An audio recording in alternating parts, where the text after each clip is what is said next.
Philippines.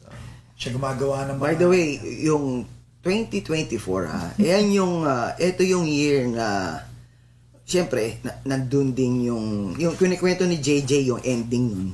Pero bibigyan kita ng konting body na 2024 nagbigay sa amin ng kaya kami naging solid lalo kasi maraming pagsusubok along the way. Sobra. No? So naaranas kami ng iba-ibang klaseng path na anong example nung katulad nung isang malapit is nung papunta kami na Reno.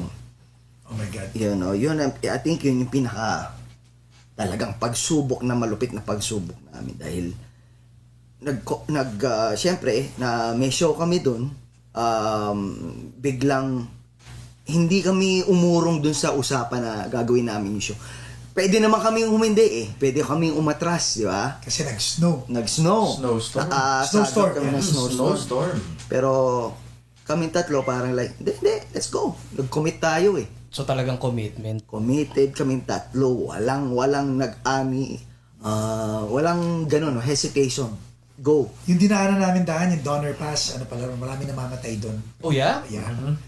Marami namamatay tapos biglang... Notorious yun. Namamatay dahil sa aksidente. Yes. So, pag may snow na ganun.